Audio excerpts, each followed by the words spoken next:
नमस्कार. आज आपण बनवतोय रेड वेल्वेट चीज केक आणि तोही इतक्या सोप्या पद्धतीने. आणि यासाठी आपण कुठलंही मार्केटमधून चीज वगैरे अजिबात आपल्याला वापरायचं नाही. यासाठी लागणारे चीज जे आहे ते देखील आज आपण घरीच बनवतोय. त्यामुळे तुम्हाला जर रेड वेल्वेट चीज केक शिकायचा असेल तर हा व्हिडिओ नक्कीच पूर्ण पहा, जेणेकरून तुम्ही देखील अगदी perfect market style red velvet cheese cake घरीच बनवू शकता. तर सगळ्यात पहिल्यांदा इथं मी बेस जो आहे तो बेक करून घेतला आहे. आणि बेस कसा बेक करायचा याचा देखील एक सेपरेट व्हिडिओ मी केला आहे, तो तुम्ही पाहू शकता. तर त्यानंतर आपण बनवूयात क्रीम चीज, आणि तेही अगदी घरच्या घरी. तर त्यासाठी इथं मी घेतले ते म्हणजे पनीर. 100 ग्रॅम इतकं आपल्याला पनीर घ्यायचं आहे. जर अर्धा किलोचा केक असेल तर आपल्याला इथं 50 ग्रॅम पनीर तुम्ही घेऊ शकता. तर इथं माझा 1 किलोचा केक आहे, त्यामुळे इथं मी 100 ग्रॅम इतकं पनीर घेतलं आहे. याला आपल्याला बारीक असं कट करून घ्यायचं आणि आपल्याला याला मिक्सरच्या भांड्यामध्ये घालून घ्यायचं आहे. आणि त्यानंतर मी यामध्ये घालते ते म्हणजे नॉर्मल रूम टेम्परेचरवरचं 2 चमचे इतकं दूध. आणि हे आपल्याला पुन्हा याला मिक्सरमध्ये फिरवून घ्यायचं आहे. याला व्यवस्थित असं फिरवून घेतलं आहे आणि पुन्हा मी त्यामध्ये एक चमचाभर इतकी, अगदी थोडीशी 1 ते 1.5 चमचा इतकीच व्हिपिंग क्रीम घातली आहे. आणि याला देखील मिक्सरला फिरवून घेतलं आहे. मस्त असं क्रीम चीज इथं आपलं तयार आहे. आणि हे क्रीम चीज जे आहे ते आपल्याला या क्रीममध्ये व्यवस्थित असं मिक्स करून घ्यायचं आहे. आणि क्रीम मिक्स करतानाची क्लिप माझ्याकडून चुकून मिस झाली आहे, त्यामुळे समजून घ्या. तर इथं बघा, बेसचे 3 लेयर मी नेहमीप्रमाणे कट करून घेतलेत. त्यानंतर याला आपल्याला शुगर सिरपने सोक करून घ्यायचं आहे. आणि त्यानंतर पायपिंग बॅगच्या मदतीनेच इथं मी क्रीम जी आहे ती या बेसवरती स्प्रेड करून घेतली आहे, जेणेकरून आपल्याला केक बनवताना देखील सोपं पडतं. आणि त्यानंतर पुन्हा इथं मी व्हाईट कंपाऊंड आणि त्यामध्ये थोडंसं दूध घातलं आहे. याचं एक गनाश जे आहे ते मी इथं बनवून घेतलं आहे. आणि पुन्हा त्यावरती थोडंसं व्हाईट कंपाऊंड पुन्हा क्रश करून घातलं आहे. आणि त्यानंतर पुन्हा दुसरी लेअर इथं मी देते. परत तीच प्रोसेस आपल्याला फॉलो करायची आहे. आणि पुन्हा याच पद्धतीने आपल्याला दुसरी लेयर जी आहे ती देखील इथं कंप्लीट करून घ्यायची आहे.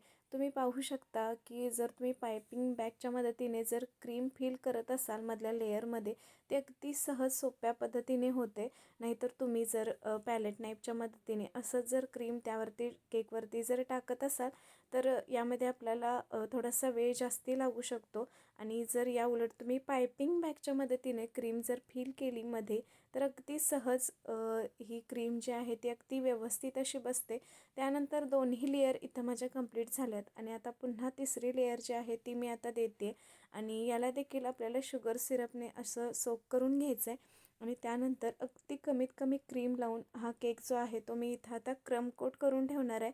अगदी एक 10 ते 15 मिनटं आपल्याला याला क्रम कोट होण्यासाठी फ्रीजमध्ये ठेवून द्यायचं आहे. तर इथं बघा, मी केक जो आहे तो फ्रीजमध्ये सेट व्हायला थोडा वेळ ठेवून दिला आहे. त्यानंतर केकच्या वरची जी फुगीर जी लेयर असते ती मी थोडीशी अगदी कट केली होती. आणि याचे आपल्याला मिक्सरमधून क्रम्स बनवून घ्यायचे आहेत. त्यानंतर याला आपण थोडंसं फॅनखाली ठेवूयात, जेणेकरून क्रम्स जे आहेत ते आपल्याला डेकोरेशनसाठी वापरता येतील. तर त्यानंतर पुन्हा केक जो आहे तो मी फ्रीजमधून बाहेर काढून घेतला आहे. आणि पुन्हा पायपिंग बॅगच्याच मदतीने इथं मी क्रीम जी आहे ती या केकवरती लावून घेतली आहे. आणि सगळ्यात महत्त्वाची गोष्ट मला एक सांगायची मी तुम्हाला विसरले, की जेव्हा आपण क्रीम चीज क्रीममध्ये मिक्स करतो तर तेव्हा आपल्याला थोडा वेळ याला आपल्याला फ्रीजमध्ये एक 10 ते 15 मिनटं ठेवायचं आहे. आणि त्यानंतर बघा की पॅलेट नाईफ किंवा स्क्रॅपर याच्या मदतीने या केकला मी व्यवस्थित असं फिनिशिंग देते, म्हणजे केक दिसायला अगदी छान दिसतो. कारण फिनिशिंग जितकं सुपर्ब तुम्ही कराल तेवढाच तो केक जो आहे तो दिसायला सुंदर दिसेल.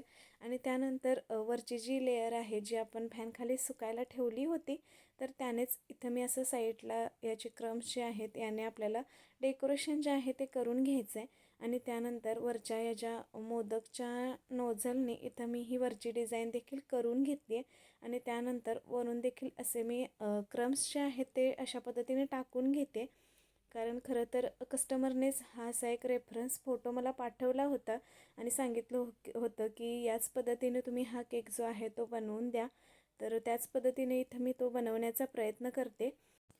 आणि त्यानंतर बघा, कस्टमरला या केकसोबत हा असा एक छोटासा क्राऊन देखील हवा होता. आणि या क्राऊनमुळे देखील बघा केक आपला खरंच खूप सुंदर दिसत होता. आणि त्यानंतर वरून मी थोडेसे शुगर बॉल्स टाकते, बाजूने देखील थोडेसे. आणि मस्त असा केक इथं आपला तयार झाला आहे. वरून एक अगदी छोटासा एक हॅपी बर्थडेचा टॅग इथं मी लावला आहे.